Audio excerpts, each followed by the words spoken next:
방영 한 달 만에 높은 시청률을 기록하며 승승장구하던 KBS 대하 드라마 태종 이방원이 역대급 논란에 휩싸였습니다. 이번 논란은 2022년 1월 20일 동물자유연대에 의해 점화됐습니다. 태종 이방원 7화에서 보여진 낙마 장면인데요. 말의 몸체가 90도가량 뒤집히며 머리가 바닥에 곤두박질 치는 모습이 담겼고 이는 그대로 전파됐습니다. 뭔가 어색한 데다 매우 위험해 보여 CG겠거니 했던 낙마씬 촬영 장면은 실제 말과 스턴트맨이 찍은 것으로 밝혀졌는데요. 특히 와이어를 이용해 말을 강제로 넘어뜨렸고 이 과정에서 말은 몸에 큰 무리가 갈 정도로 심하게 고꾸라졌으며 함께 떨어진 스턴트 배우 역시 큰 부상을 입었다고 합니다. 말이 넘어진 직후 스태프들은 쓰러진 스턴트 배우의 상태만 확인했으며 한참 동안 홀로 쓰러져 움직임조차 보이지 않는 말의 상태를 아무도 확인하지 않는 것을 볼 수 있는데요. 이후 밝혀진 바에 따르면 스턴트맨은 안전장치 없이 일반 보호장구만 주어져 떨어지면서 잠깐 정신을 잃고 부상까지 입었다고 합니다. 스턴트맨의 부상으로 재촬영을 할 수 없어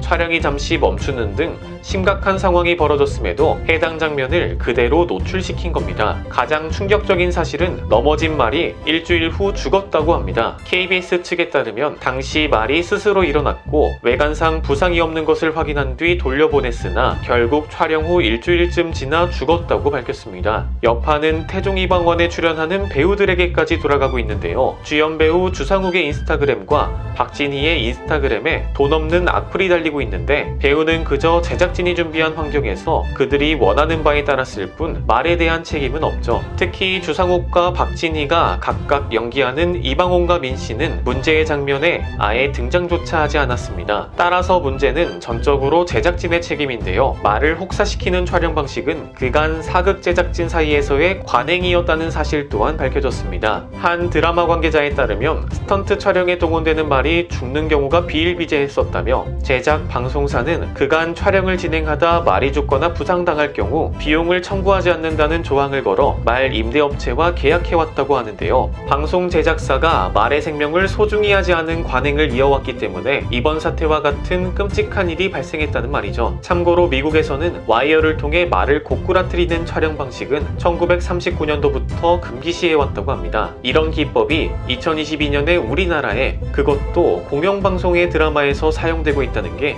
정말 놀라울 따름이네요. 거센 비난과 항의에 결국 KBS는 7회 다시 보기를 중단했으며 방송 예정이었던 13회, 14회 결방 소식을 전했는데요. 이번 계기로 다시는 이런 위험한 촬영 방식이 쓰이지 않도록 법적 조치가 이루어졌으면 하는 바람입니다.